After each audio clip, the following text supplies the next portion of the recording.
Hi, this is Lisa with PacWest Defense. Today I'm going to show you a couple of different ways that you can rack the slide without too much problem.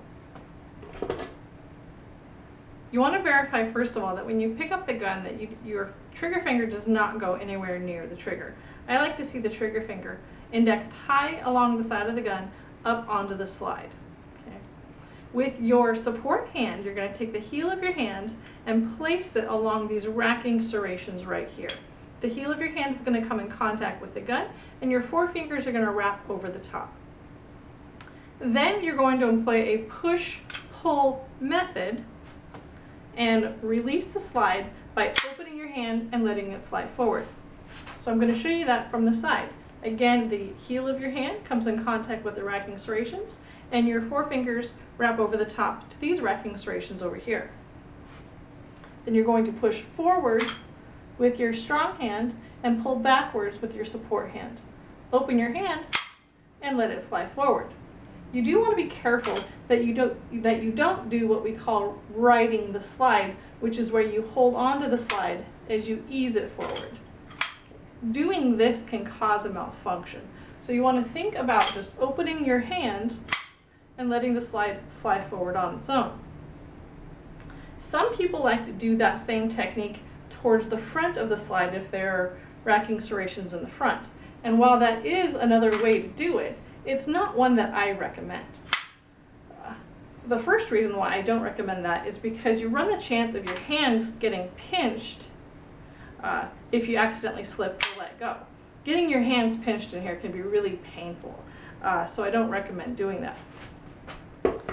Also, if you are using a smaller gun, or maybe if you have larger hands, racking the slide from the front can bring the flesh of your hand forward of the muzzle, okay? And that's just not a good position to be in, especially if you're still verifying the condition of your firearm. So racking the firearm from the back is going to be a safer way to do it.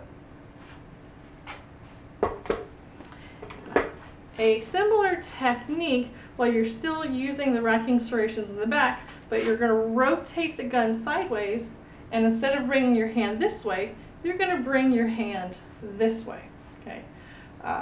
This brings the heel of your hand to the racking serrations on the right hand side of the gun and your forefingers on the left. So it's going to look something more like this. Okay. You're still employing the push-pull technique, but depending on your history of accidents, injuries, or hand strength, this might be easier for some people to do.